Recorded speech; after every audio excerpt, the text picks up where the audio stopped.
Wednesday morning. This is Pastor Mark Pierce with the Church Requel, back in my basement office again on this Wednesday morning for Matthew study number 87. It's great to have you join me today. We want to continue our look at Matthew chapter 5, verses 14 through 16. Let me just read that again to you.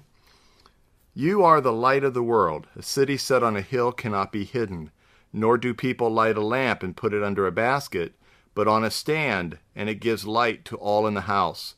In the same way, let your light shine before others, so that they may see your good works and give glory to your Father who is in heaven. Over the last several days, we've been talking about this concept of salt, and now yesterday about this idea of light. We've talked about the fact that the "you are" is a reference to the group of people, a plural group of followers of Jesus Christ. And I've made the point that I think this still applies to us as Christ followers today. The verb "are" talks more about to be than to do, although we're going to see that the to be leads to the to do as we get to the end of this passage. But there is this sense that Jesus is saying, you understand that God represents light, and you've got this idea of light being the good things, darkness being the bad things, and you have associated me as the Son of Man, the Son of God, as also being light, as we see in John's Gospel and many of John's and Paul's writings. But Jesus here, especially through Matthew's eyes, is saying that there's more to us as Christ followers, that we also represent Christ. We are the ambassadors of God. We take that light, that who we are, not just to be self-serving, but to serve others. We saw in the metaphor of the salt that salt is never used for just itself, but is always combined with other things to make other things better. Well, the same thing is true here about light. Stop and think about it for a moment. Light is not used for its own benefit. One never lights a light to look at the light. One lights a light to be able to see other things. And so you have this kind of this difference here of something that is light and bright and gives forth light, and yet is not about itself, but is about what can be seen. So, in fact, as we think about light in this regard, I think there are three things that we could talk about as people of the light. If we are to be this kind of light that Jesus is talking about, we are meant to be seen. There's very clearly this idea of not being hidden. People don't light a lamp and put it under a basket, but on a stand so that it can give light to the whole house.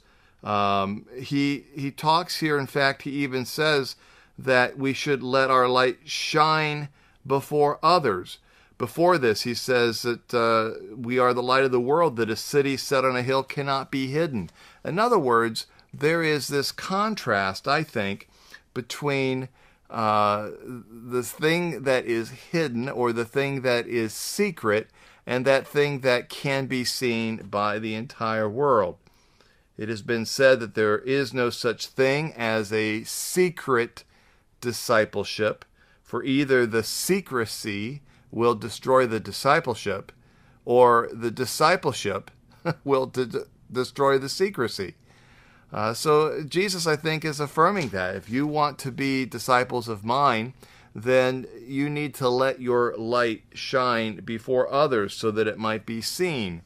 Now, there is a purpose to this light, that it might be seen, because clearly it is not to be seen for itself and for its own sake. Someone who sees a light, who sees a city lit up on the side of a hill, uses it as a guide to be able to get to that city. And I think in the same way, we as disciples of Christ should let our light shine so that others might be guided to the truth of Jesus and might have faith in Christ because of the faith that we also exhibit. And of course, light has another important purpose for it as well, and that is to be a warning. Certainly, anyone who has ever been in a ship and has seen a lighthouse will recognize the necessity of light being a warning so that someone might know, what danger is out there. And when things are totally dark and there's no warning, we might stumble. But Jesus is saying you, because of God's light in you, can be a not only guiding light to someone else, but also a warning light to other people, to be of help to them. Now, we get to this idea here at the end of this passage that we might let our light shine before others so that others might see our good works and give glory to our Father who's in heaven. This word for good is one of two different words that could be used for good. There is this idea of good and bad, right and wrong, which is a more obvious use of good. But this particular word, good, in the Greek language is agathos, which has the idea of attraction. Meaning that it's good, like you might say, wow, that really looks good to eat. Or, that's really good. Like, I would really like to be part of that. Well, that's the idea that Jesus is saying here, that when the light of God shines in your life and you don't keep it a secret, you let people know why you do the things that you do, that is an attraction to other people. Now, there is a real struggle, I think, that we see both in our own lives and as well as a struggle that we see in the gospel. There is a struggle between doing things to be seen so that we might be seen, and doing things to be seen so that God might get the glory. And we see a huge contrast here.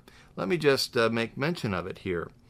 We see in Matthew chapter 5, verse 16, so that they, the people who are watching you, might see your good works and give glory to your Father who is in heaven. But if we just skip over a few verses, probably what for us will be another month or so of Bible studies, we get to Matthew chapter 6, verse 1, where Jesus says this: beware of practicing your righteousness before other people in order to be seen by them, for then you will have no reward from your Father who is in heaven. Now, at first glance, these two verses seem to be direly opposed to one another, almost as if we might say there is a contradiction. But I believe what there is here is a healthy stress between the two different principles. Can you see what they might be? I'm going to leave you with that stress of the contrast of Jesus' teaching, but we'll come back tomorrow morning on Thursday and delve into it more deeply. Thank you for joining me, and I'll talk to you again tomorrow.